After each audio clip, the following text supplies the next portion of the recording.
Hello, welcome to the Science for Policy podcast. My name's Toby, and today I'm joined by Professor Ortwin Renn. Professor Renn is Scientific Director of the International Institute for Advanced Sustainability Studies in Potsdam, near Berlin in Germany. He holds a frankly bewildering range of professorships at different universities, including Affiliate Professor of Risk Governance at the wonderfully named Beijing Normal University. He also has an equally bewildering range of specialisms, including risk governance, as I mentioned, sustainability, complexity, science communication and participation, and science and technology studies more broadly.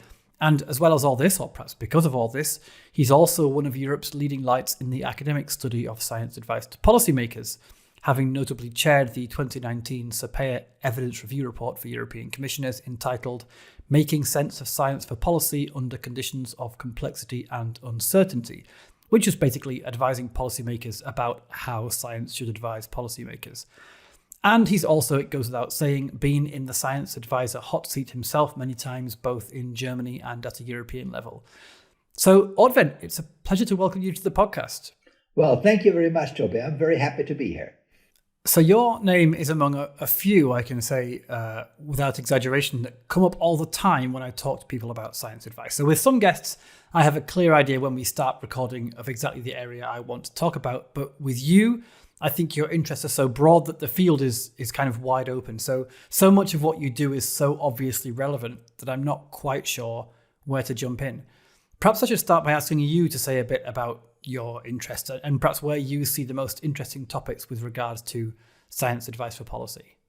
Yeah, thank you very much, Toby. I always like to be broad in the fields that I'm working on because I think that the nexus between science and policymaking is, as you said, very complex, but also very rewarding because we now have so many scientific insights when we talk about climate change, when we talk about planetary boundaries, but also when we talk about politics in general in terms of new populism and in terms of conspiracy theories. I mean, there are all kinds of things where science is needed. And it's very important that then what we know, the kind of evidence-based insights, are getting into the policy process.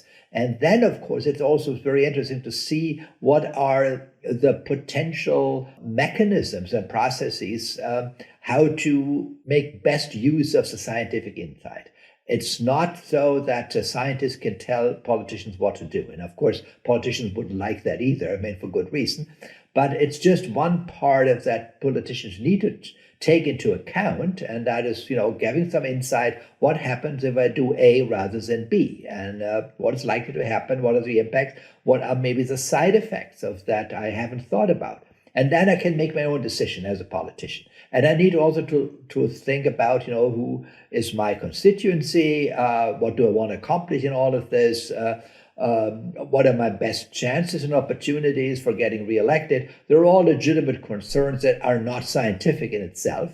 So science is only one part, but if you ignore it, you may be in deep trouble. Yeah, you say science is only one part, which makes sense, but then it sounds like you have quite a broad understanding in mind of science and what it has to contribute. I don't just mean the linguistic difference between the narrow English meaning of the word science and the broader German meaning where Wissenschaft includes basically all branches of research, including humanities and so on.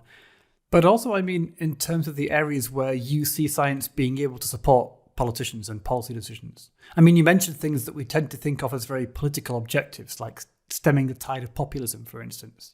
Yeah, sure. I mean, the issue is that, what science is trying to do in the very broad sense, so including humanities, including social sciences, is to find regular patterns of either causality or a functionality.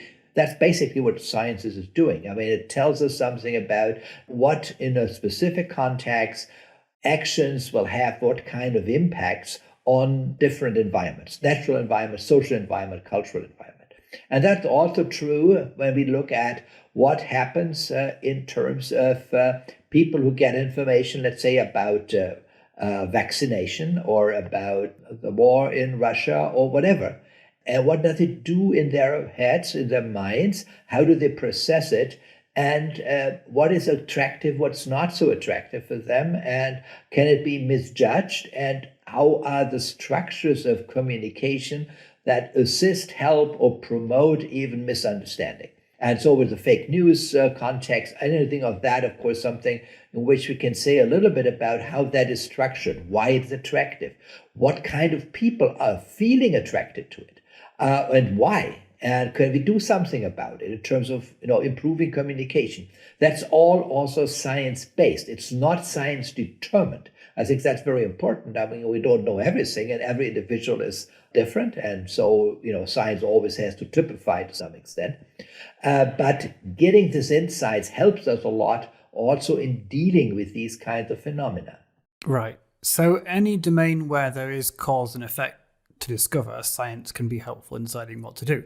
But that ends up being quite broad, like we just said. And then I wonder whether this sounds like a bit of a land grab for science. I mean, there's the kind of traditional classical view of science advice, which is something like the politician faces a decision. They need some empirical information to make the decision, so they ask a scientist to fill the gap with facts, sometimes called the gap-filling model or the knowledge deficit model. Now, that kind of model makes sense, it seems to me, when we're talking about one kind of question, like, I don't know, how much energy will this power plant generate in a week or whatever.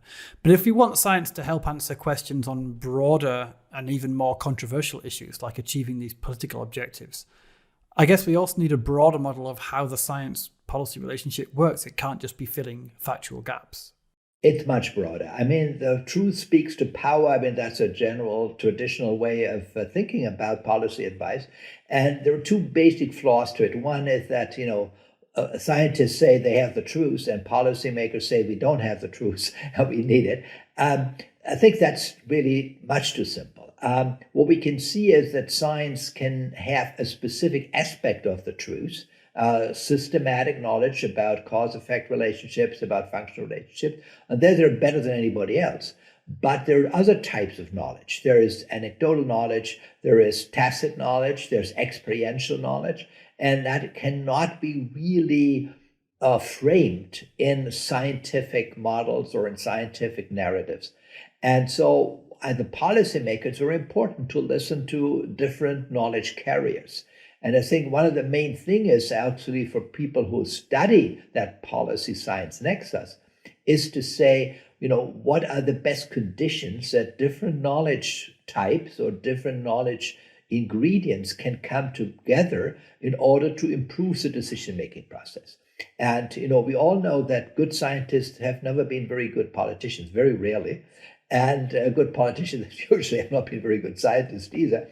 So there is a reason that why there is a distinction between the two, because our policymakers are very good if they are able to balance things. If they can identify different frames, that they can say, okay, within this frame it looks like this, within this frame it looks very different. Then, of course, I need to say, what are the impacts of these? Then I need some science to tell me that. But also I have to see, what are with my, loyal supporters? Would they be totally disturbed if I do X rather than Y?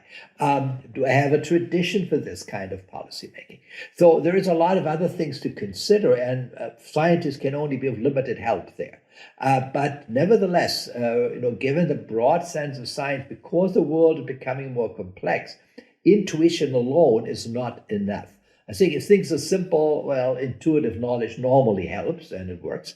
If things are getting complex, if you have, multiple causal relationships that interact, you have promoter, you have moderator, all kinds of things, you need very sophisticated models to get from A to B. Well, no politician has that in his or her intuition. I mean, it would be just, a random intuition, that is fine.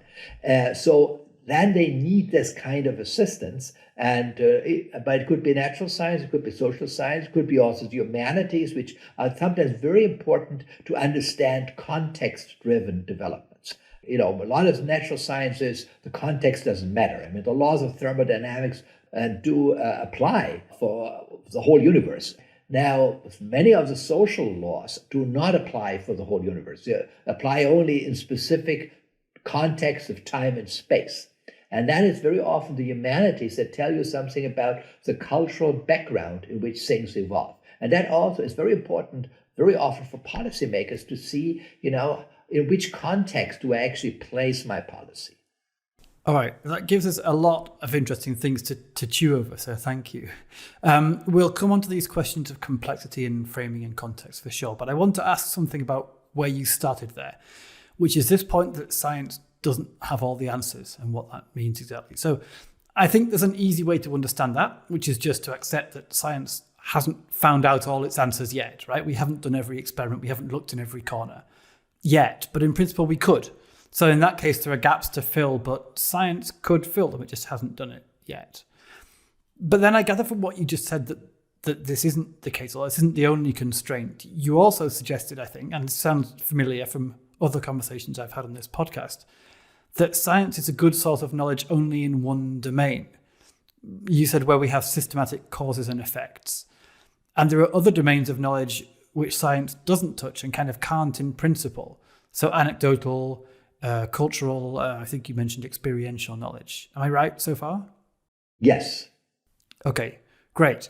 But then did you also go on to say that when it comes to reconciling these different domains, science has some kind of special role? So science is not a universal source of knowledge, but it does have a kind of privileged role in bringing together various other sources of knowledge.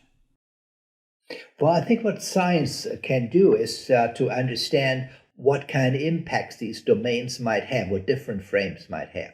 But they're very poor in constructing these frames. So if you think about a speechwriter, a very famous politician, if that's a scientist, well, probably the speech will not go very well. So the speechwriters are very often artists. They're very often people who have, a very good talent in writing wonderful narratives. Now, these people also need to know about science, because if they make some factual claims in those narratives, they should be correct. But definitely making these narratives is something that science cannot really help. Even the humanities, even if you have a degree in German or in English or in Spanish literature, it doesn't mean you can write good literature. So in that sense, I think it's very important to see what each as a group can really contribute to the discourse. And science can really include things like how things are related to each other. That's really something that science can do very well, factual relationships between phenomena. And they can be causal, they can be functional, they can even be symbolic sometimes. So then we get back into social science, humanities, philosophy, very often a symbolic connotation. But it's very important that that kind of relationship and how to describe that relationship as accurately as possible, that's something that science can do. But designing something is something else. I mean, that you need creativity, you need aesthetic kind of mind, you need to know how things become convincible. All of that is much more an art than it is a science. And I think for politicians, they need to have both. They have to meet some artistic quality, some way of convincing, of charisma, but also to be sure that they control whatever they think in terms of potential impacts. Okay, interesting. So do you think this kind of complexity is well understood by politicians, but also by scientists? Well, I mean, some do, others do not. I mean, that's the usual thing. So we very often see there's a lot of hard scientists. The world of a physicist is, the world of physics. And everything what he sees, a tree or anything else, is a physical entity. And he can see all the things that, a physicist would see in a tree. A chemist would see a little bit differently. And I'd say a literature scholar would see in it, a poetry of a tree. And a biologist would see, the biological level of it. And so you can see that each, let's say, phenomenon that we look at looks very differently from the kind of discipline that I look at it. And if I feel that my discipline covers everything, then it's very difficult to do policy advice, because you can say, well, I know the tree from the root to the last leaf, and if you do anything else than what I advise you, you're wrong. And I think that's a problematic attitude.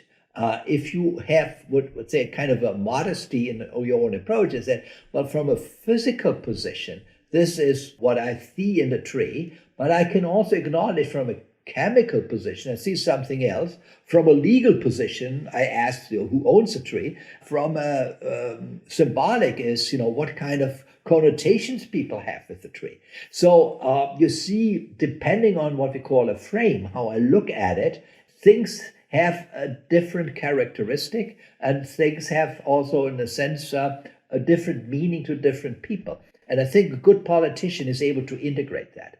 And so the scientific part is the one thing that he has to integrate, but it's not the only part. And sometimes politicians are not very much aware of it. Very often, specifically, people that are very knowledgeable and also famous in the hard sciences have sometimes a hard time acknowledging that too. It sounds like a lot of responsibility is on the politician's shoulders to ask the right questions.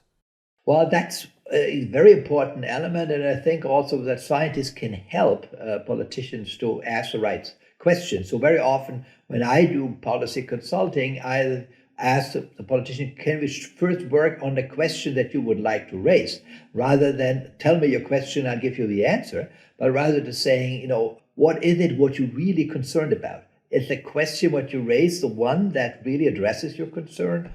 Really working on the question is real good and important work. Because once we have a good question where politicians said, exactly, that is what I need to know, then a good science advisor can say, okay, for that question now, we need some physical advice, we need some sociological advice, but we also need someone who has some experience with it.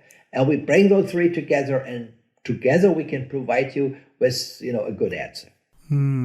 So in that situation, the job of the science advisor can be to help the policymaker, as it were, see the contours of their problem, to understand what decision they actually face, rather than, or at least long before, they come to actually try to solve the problem.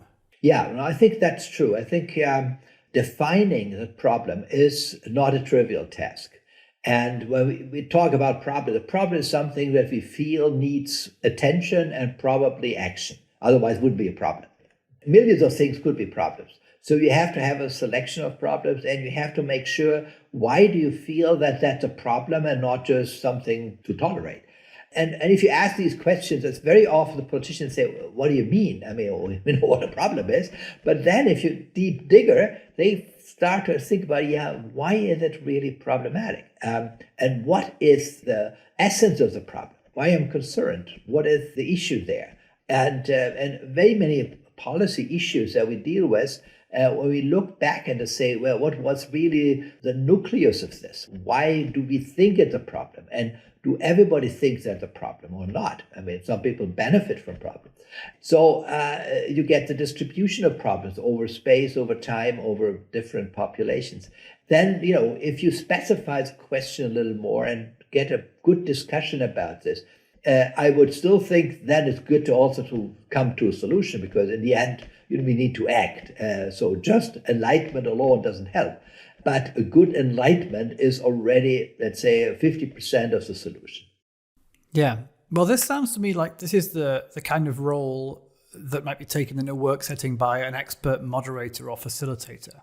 Or in another context, a therapist, right? So talking through and understanding and categorizing and defining the issues. And in any case, the idea is that the advisor's expertise here isn't subject knowledge. It consists more of like skilled elicitation rather than bringing new information to the table. Yeah. I sometimes call this the catalytic function of science advisors. A catalyst is a substance that helps bringing things together that would not otherwise get combined. And so the catalyst is there to make sure that the kind of knowledge that's out there comes together to form something that is helpful. And for that to happen, first you need to have a very good description of what you need to know. And secondly, if you know what you need to know, you have to find out who are the people, the institutions, the sources that can help you to resolve the issue. again, you need a kind of an architect or a conductor, maybe that's a better image here, a conductor that can tell you, okay, for this thing, we need a violinist and we need a percussionist and we need a cellist, and we can get a good melody out of that. For this, we actually need some more flutes or something else. So, and they have to work together. I mean, if they all play their own spiel, then, they don't have a very good symphony. So it needs to work together. Even everybody plays the instrument that has a specific sound, a specific kind of frame behind it. Right, yeah. And this is a good analogy also because it brings out what I was suggesting a minute ago, which is that the conductor doesn't need to play any of those instruments. No, it doesn't have to play it, but he should have a crude understanding of, for example, what a flute can play. I mean, if you say, okay, please play the big C or whatever, and the flute says, well, sorry, that's out of my range, that's not a very good conductor. So the conductor does not have to be an expert in all of these instruments. Nobody is. I mean, no conductor is. Normally, a conductor plays 1, 2, or 3 instruments, but he or she cannot be an expert in all of these. But he can still know what each instrument can deliver and can contribute to the concert. So that's a really important element. And I think that's where I feel that's the ideal catalyst for organizing and facilitating this kind of interchange between policymakers and science. I'm fascinated by this vision of a science advisor with a very different role from a scientist. Yes. Yeah. I want to go back now to a point you raised a little while back about complexity, because I know you've written a lot specifically about complexity and these particular complex situations which are rather wonderfully called wicked problems. What's wicked about these particular problems? Well, wicked problems are problems where the problems themselves have such a degree of complexity that a simple solution, even a very sophisticated solution, would not give sufficient justice to the type of problem. And the other element of the wicked problem is that conventional science is not able to fully characterize the various ingredients of a wicked problem. You always have some black box in there where you say, well, I know some of the characteristics, but I don't know all of them. It's like a black hole. I mean, we've never been into a black hole because that would be gone. But we can watch the outside, the surface of the black hole, and from that we can make inferential judgments about what might be inside. And I think that's a very good image also for a wicked problem. Wicked problem is one where we don't understand all the causal functional relationships within that kind of wicked problem space, but we do know that it has those kind of impacts, and we do know that we can influence it to some extent, but we can never know exactly what all the consequences will be if we intervene. So we don't understand it yet, or we can never understand it? Well, that's a debate. I mean, the one thing is, and I think that we have truly stochastic phenomena on Earth. That means that there's not a causal relationship between A and B, but only a stochastic statistical relationship. And that's not a problem of our knowledge. It's a genuine characteristic of the physics. And of course, there's a debate on that. I mean, quantum physics, of course, is one element there, but it's not just there. It's something where you can see if all conditions are equal, if you do A, sometimes you observe B, sometimes you have C, sometimes you observe D, and you cannot tell whether there are different conditions. So there are just variations in a causal structure, independent of intervening variables. And if that's the case, then of course, we can still say E is observed. We never observe E. And we can very often even assign probabilities and say, if we do A, there's a probability of 60% that B is happening. There's a probability of 20% that D is happening, but there's also a probability of 5% for C, D, and E. So there's this kind of stochastic relationship is something that for scientists is also very often difficult to consider. And so some philosophers say it's just that we don't know all the context conditions. And so that's, if we knew all the context conditions, then we would have full causality. But I'm personally convinced that that's not true, that, nature can be stochastic and that there's not always full causality in things. And that means it's much more complicated, not just complex, it's also complicated because anytime you do A, you can expect not just B or C, but it goes with D and E with different probabilities. And they again have causal stochastic relationships with other things, with alpha, beta, gamma or something. And then it gets then really messy. And that, I think, is a specific sign of wicked problems, that if you look at the kind of causal or functional structuring, you get a typical spaghetti picture, with millions of spaghettis. Nobody can follow all of them. But somehow, even if you know there are it's just a rough estimation, you can still influence it. It's not something where you could say, well, there's nothing you can do about it. You can still influence many of the, but you're not quite sure what you're doing and why things work or why they don't work, because you don't know all these kind of interrelations within that wicked problem space. How does a policymaker begin to address those kinds of situations, or how does a science advisor help them? Well, I think the main thing, again, is to ask the right questions. So the policymaker can then say, no, I have this wicked problem.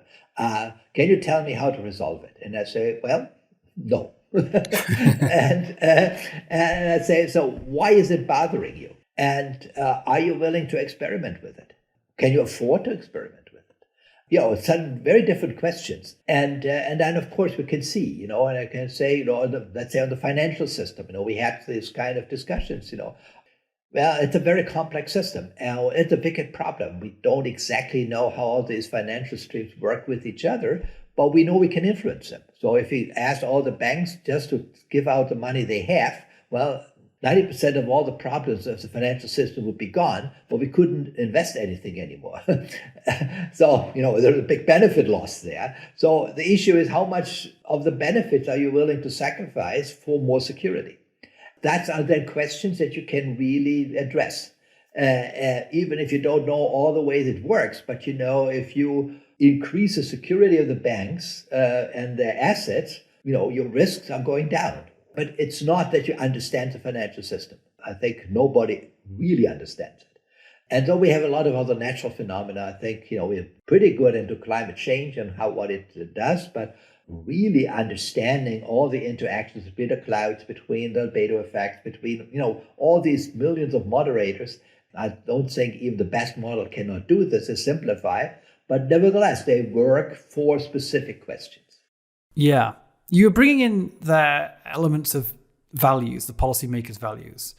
So it's not just a case of, here's a big problem, please tell me how to solve it, because you have to also ask, what do you want the solution to look like? What's on the table? What's off the table?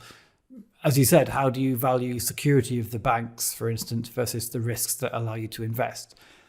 I'm interested in how much of that kind of value element you think can be kept separate from the evidence, and therefore, when we come to design the scientific advice mechanisms, kept separate from the evidence gathering process.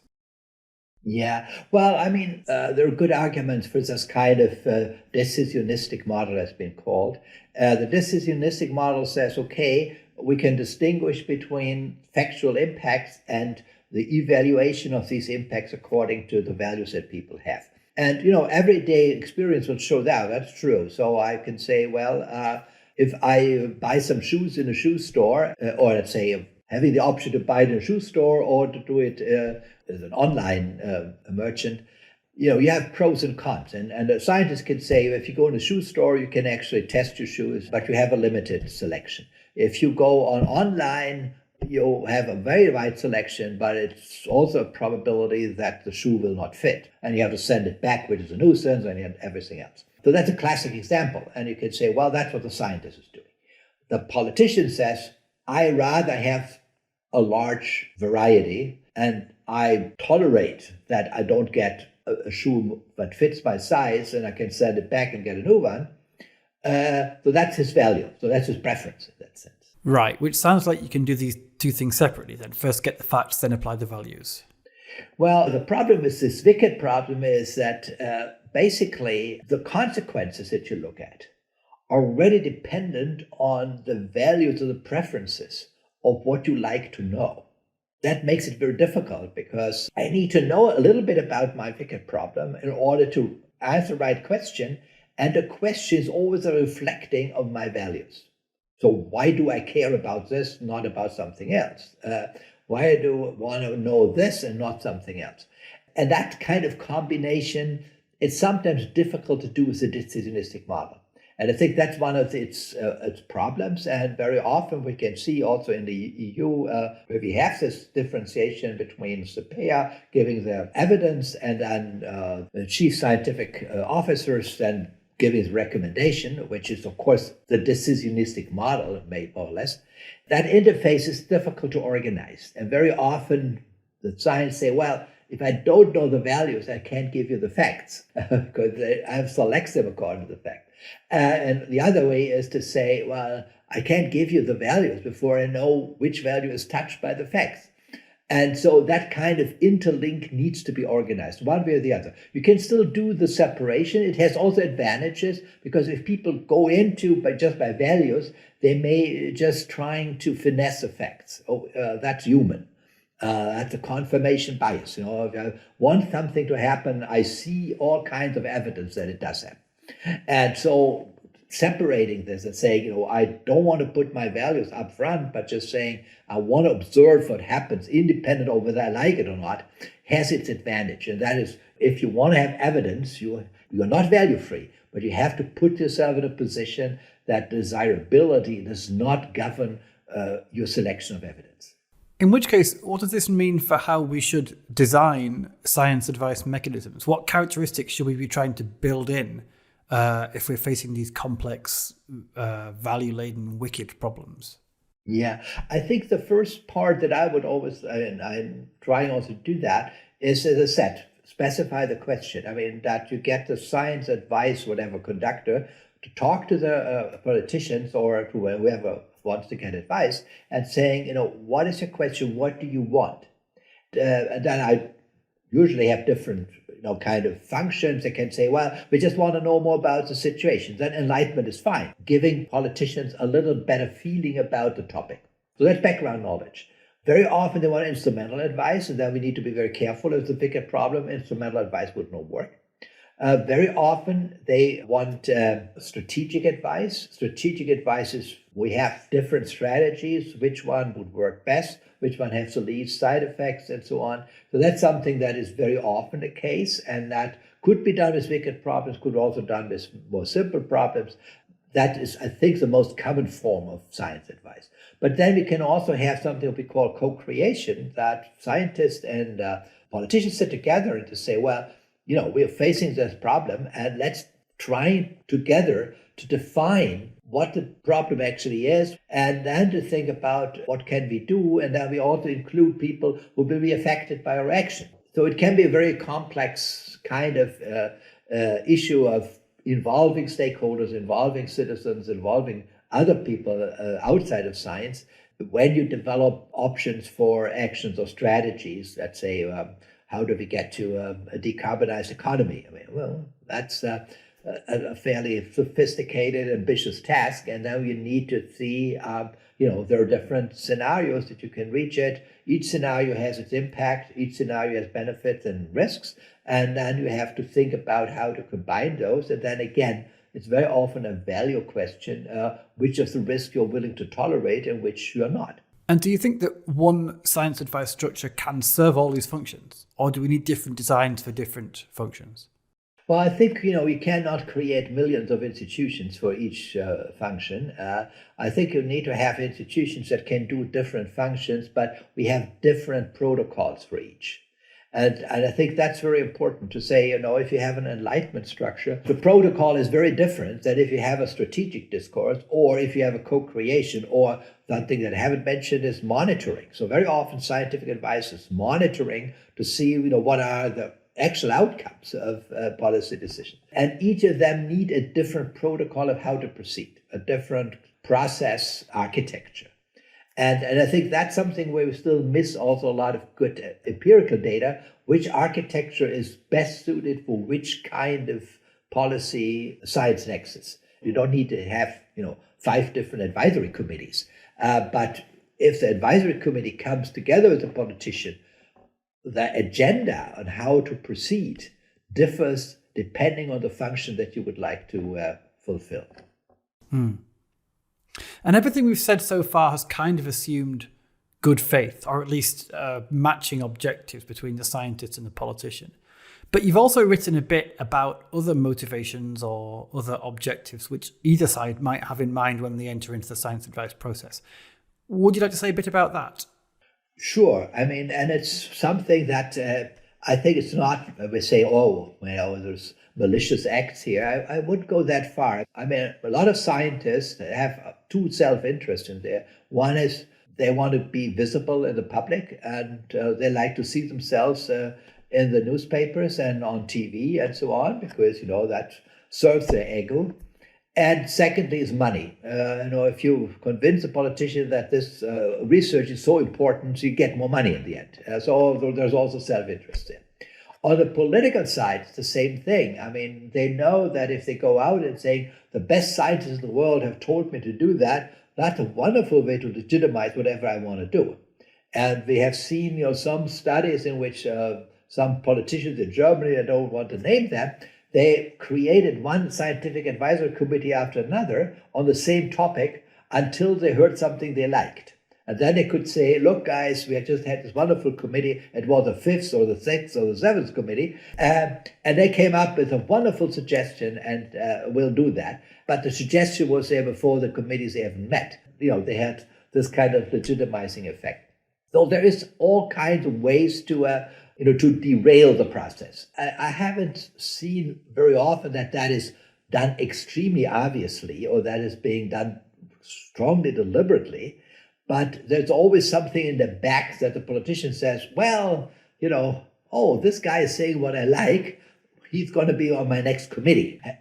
And so to get the selection bias, or a scientist saying, oh, this politician, he's in the committee for research money. I will ask him what he really likes, and then I will tell them that that's scientifically exactly what science is telling, and then I get more money. And even if it's not done so bluntly, as I said, but in the back of the mind, those kind of thoughts are definitely there. Yeah, I guess human beings are human beings. Yeah, absolutely. Can we insulate against that at all?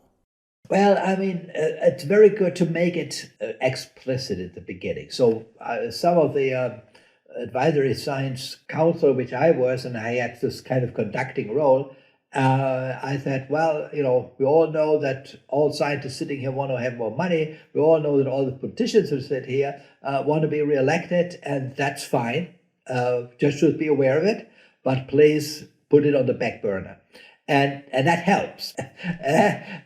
Don't say don't do it, because then it said, well, shouldn't I get for more research money? It will help the world and so on. Just saying, be aware of it. Know it. Politicians know it, that there's also, there are people here that are not just giving advice. They also want to have more money, and they want to make reputation and so on. And on the other side, be sure these politicians do want to know the truth, but they have other concerns. They want to be reelected. They have a constituencies and so on. Just be aware of that. Helps us all not to have wrong expectations. One last question, if I may, and this is something I've asked a few different people. We've talked a lot about both the complex nature of policy challenges, and also, I guess partly because of that, the complex nature of the relationship between policy and science, and between those who embody that relationship, so actual policymakers and actual scientists. My question is this new? Are we in a unique place for some reason, which makes this the way things are? I don't know, are our modern problems so complex, or our discourse so sophisticated that this is inevitable? Or is it really that things always used to be simple and now they're complicated? Or is it more that we've just learned to understand things at a more advanced level? Well, I think expectations on both sides have become more realistic, but also I think that problems have become more sophisticated. So, so it's both. When I started my career, and I was in a natural science lab, and the director of the science lab said, "Oh, when we have a new insight, I call the prime minister and tell him that this is truth and he should do X, Y, Z." He had no problem with that. Nobody, I think, today would even say this, and even not think it. We've seen in the corona crisis that some of these, experts, virologists, had almost a similar role in the beginning of the pandemic. But nevertheless, they always said, no, this is my scientific opinion. There are other opinions. There's plurality there, and we should also consider other side effects. So I think that is now becoming, more or less common knowledge among the scientists. More or less, some still believe they have the truth and they can just sell it. And others are saying, okay, our knowledge is just as good as anybody else's, which is also not very helpful. But within that range, I think, most scientists feel that yes, they have an obligation. So it's not the Albany Tower, in which they want to be working. But at the same time, they think they have something to contribute, but it's not mandating what politicians actually do. And on the political side, we had in the beginning very often the prejudice of those scientists just are, in different spheres. They don't understand the reality of politics. And again, I think that has changed.